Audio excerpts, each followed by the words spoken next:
সুপ্রিয় দর্শক শ্রোতা, স্বাগতম আজকের বিশ্ব চ্যানেলে। আশা করছি আপনারা সবাই ভালো আছেন এবং সুস্থ আছেন। বন্ধুরা, একটি বড় প্রশ্ন আজ বিশ্বজুড়ে শুধু প্রতিধ্বনিত হচ্ছে। ফিলিস্তিন কি কোনোদিন স্বাধীন রাষ্ট্র হবে, নাকি ইসরায়েলের ট্যাঙ্ক আর ড্রোনের নিচেই চিরতরে চাপা পড়ে যাবে সেই স্বপ্ন? আজকের ভিডিওতে আমরা দেখব কাতারে ইসরায়েলি হামলা ও ইউনাইটেড নেশনের প্রতিক্রিয়া, কাতারের হয়ে পাকিস্তান ও সৌদি আরবের জাতিসংঘে অভিযোগ, নতুন KC-46 রিফুয়েলিং বিমান দিয়ে কিভাবে ইসরায়েল আরও বড় যুদ্ধের প্রস্তুতি নিচ্ছে, সেই সাথে থাকবে প্যালেস্টাইন ইস্যু, ফিলিস্তিন কি আসলেও স্বাধীন রাষ্ট্র হিসেবে ঘোষণা পেতে যাচ্ছে, আরও থাকবে মুসলিম দেশগুলোর ভূমিকা এবং আমেরিকা সমর্থন ও ইসরায়েলি আগ্রাসন।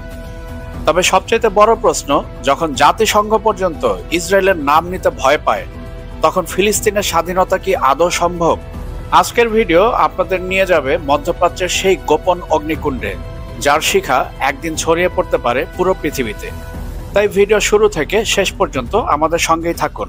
ভিডিওর মূল পর্ব শুরু করার পূর্বে আপনাদের কাছে অনুরোধ থাকবে, আপনারা অবশ্যই আমাদের চ্যানেলটি সাবস্ক্রাইব করবেন এবং সেই সাথে সাথে অল বেল আইকন নোটিফিকেশনটি অন করবেন এবং আমাদের ভিডিও অবশ্যই লাইক ও শেয়ার করে আমাদের সাথেই থাকবেন। শুরুতেই আসি 12 সেপ্টেম্বর 2025 নিউ ইয়র্কে জাতিসংঘের অধিবেশনে। 12 সেপ্টেম্বর 2025 নিউ ইয়র্কে জাতিসংঘের অধিবেশনে একটি গুরুত্বপূর্ণ মুহূর্ত ঘটল। টু স্টেট সলিউশন বা দ্বিরাষ্ট্রনীতি, অথবা এক কথায় বাংলায় আমরা বলতে পারি ফিলিস্তিনকে স্বাধীন রাষ্ট্র হিসেবে স্বীকৃতি দেওয়ার জন্য ভোট গ্রহণ করা হয়।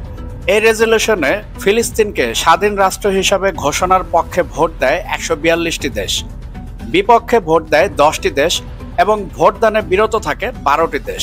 বিপক্ষে ভোট দেওয়া 10টি দেশের মধ্যে রয়েছে আমেরিকা, ইসরায়েল, হাঙ্গেরি, আর্জেন্টিনা সহ আরও 6টি ছোট দেশ। ফ্রান্স ও সৌদি আরব এই ঘোষণার প্রণেতা।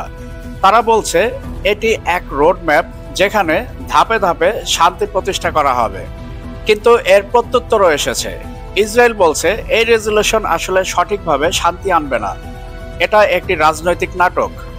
ইসরায়েলের প্রধানমন্ত্রী বেনিয়ামিন নেতানিয়াহু স্পষ্ট করে বলেছেন, আমরা কখনোই প্যালেস্টাইনকে রাষ্ট্র হিসাবে গ্রহণ করব না। যুক্তরাষ্ট্র এই সিদ্ধান্তকে সমালোচনা করেছে। ইসরায়েল এবং আমেরিকা কোনোভাবেই ফিলিস্তিনকে স্বাধীন রাষ্ট্রের মর্যাদা দিতে প্রস্তুত নয়। তারা কোনোভাবেই চায় না প্যালেস্টাইন স্বাধীন রাষ্ট্র হিসাবে পুনর্গঠিত হোক। বন্ধুরা, এই ভোট শুধু একটি পরিসংখ্যান নয়, এটি একটি বার্তা। বিশ্বের অধিকাংশ দেশ বলছে যুদ্ধ আর ধরে রাখা যাবে না, শান্তির পথেই ফিরতে হবে। যদি এই ঘোষণা বাস্তবে রূপ পায়, তাহলে হয়তো শান্তি আলোচনার নতুন অধ্যায় শুরু হবে।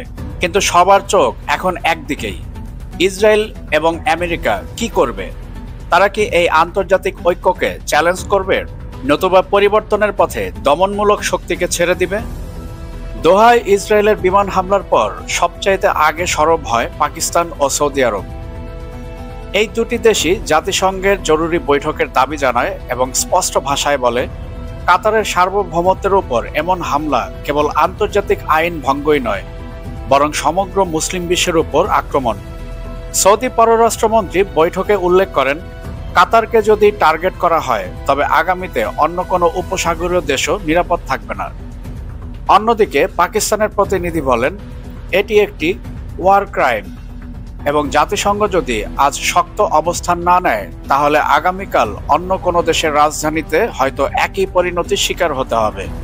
এই অভিযোগের পর জাতিসংঘের মহাসচিব অ্যান্তোনিও গুতেরেস বিবৃতি দেন।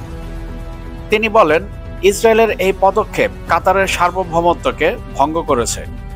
এখন সবচাইতে জরুরি বিষয় হলো পরিস্থিতি যেন আর না বাড়ে। তাই আমরা সবাইকে শান্তির পথে ফিরে আসার আহ্বান জানাই। তবে লক্ষণীয় বিষয় হলো, ইউনাইটেড নেশন সরাসরি ইসরায়েলের নাম নিয়ে নিন্দা জানাতে এড়িয়ে গিয়েছে। তারা উল্লেখ করেছে, কাতারের ওপর যে রাষ্ট্রই আক্রমণ করেছে এটা খুব গর্হিত কাজ করেছে। আমরা এমন কিছু ব্যবস্থা নিব যাতে করে ভবিষ্যতে এ ধরনের আক্রমণ না হয়। জাতিসংঘের মতো একটা সংগঠন ইসরায়েলের নাম উচ্চারণ করতেও ভয় পায়। এখন কথা হচ্ছে, কেন ইসরায়েলকে সরাসরি সন্ত্রাসী রাষ্ট্র ঘোষণা করতে ভয় পায় জাতিসংঘ? কারণ স্পষ্ট, আমেরিকা ও তার পশ্চিমা মিত্রদের ভেটো ক্ষমতা। যে কারণে আজ পর্যন্ত ফিলিস্তিনে হত্যাযজ্ঞ, লেবাননে বোমা হামলা কিংবা কাতারে এই ভয়ঙ্কর আক্রমণের পরও ইসরায়েলকে আন্তর্জাতিক আদালতের কাঠগড়ায় দাঁড় করানো যায়নি। এদিকে দোহা সরকারও তীব্র ক্ষোভ প্রকাশ করেছে।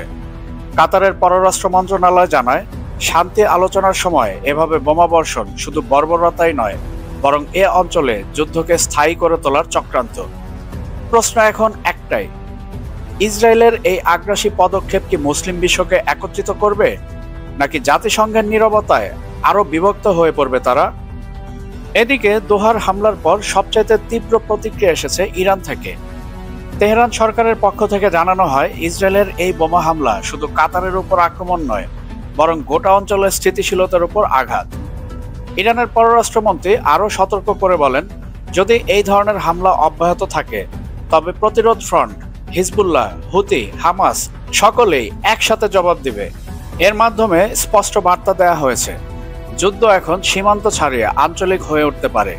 কিন্তু ইসরায়েল যেন এ সবকিছু আগে থেকেই অনুমান করেছিল, কারণ তারা সম্প্রতি যুক্তরাষ্ট্র থেকে KC-46 পেগাসাস রিফুয়েলিং বিমান অর্ডার করেছে এবং এই বিমানের বিশেষ ক্ষমতা হলো আকাশে থেকেই যুদ্ধবিমানকে জ্বালানি সরবরাহ করা।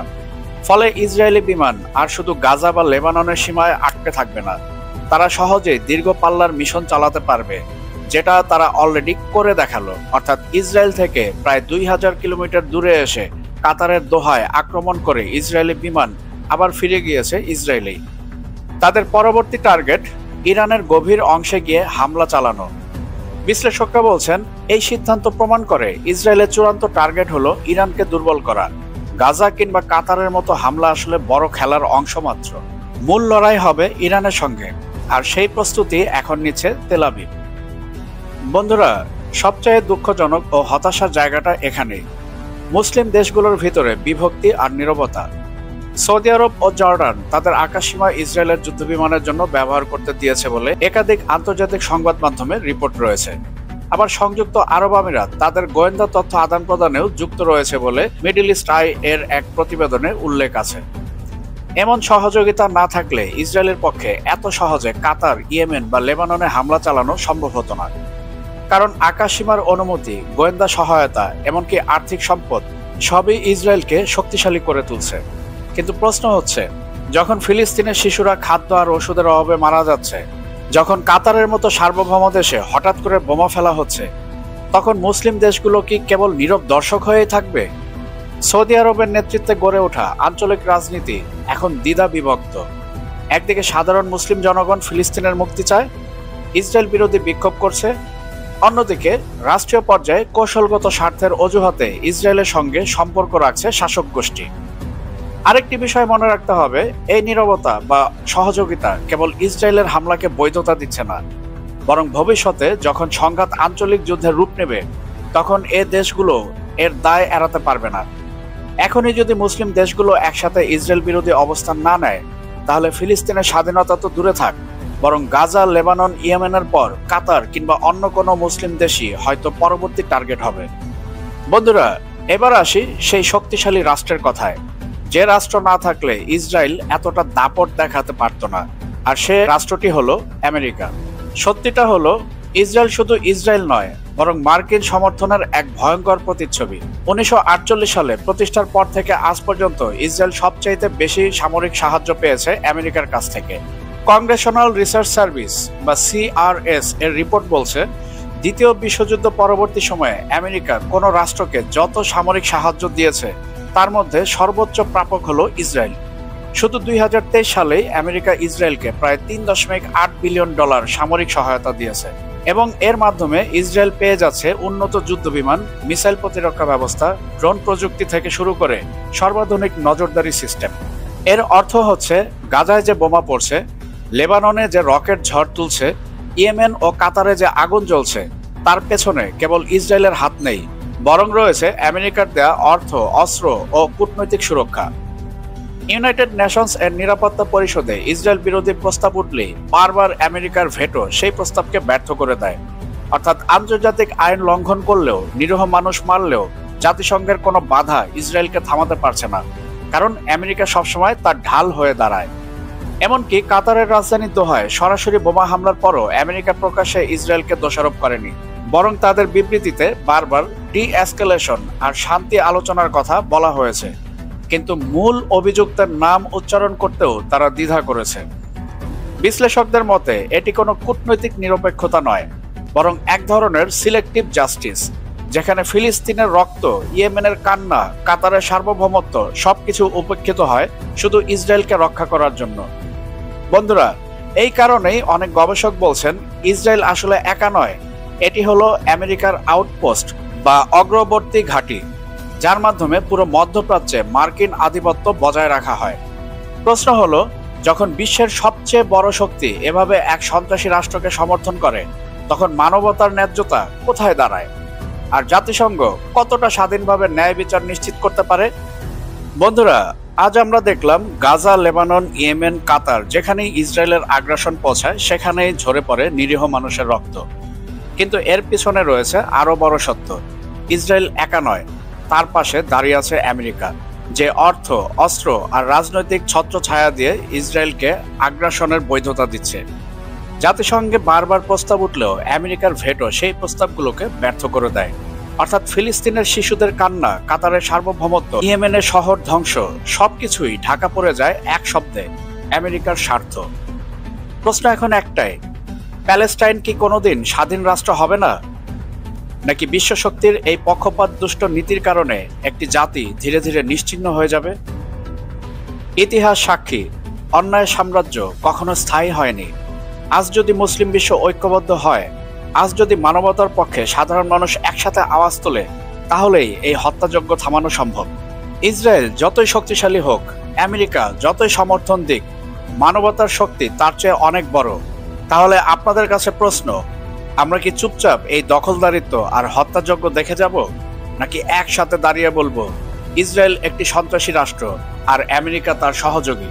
ভিডিও শেষ করার পূর্বে আপনাদের কাছে অনুরোধ থাকবে, আমাদের চ্যানেলটি সাবস্ক্রাইব করে আমাদের সঙ্গেই থাকবেন এবং সেই সাথে সাথে all bell icon notification on করে দিবেন, যাতে করে পরবর্তী যে কোনো আপডেট আপনি সবার আগে পেতে পারেন।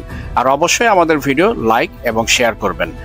বন্ধুগণ, ভিডিও আজকার দীর্ঘায়িত করছি না, আমি আপনাদের সবার সুস্বাস্থ্য কামনা করছি। আপনারা সবাই ভালো থাকবেন, সুস্থ থাকবেন। আজকের বিষয়ের সাথে থাকার জন্য আন্তরিক ধন্যবাদ।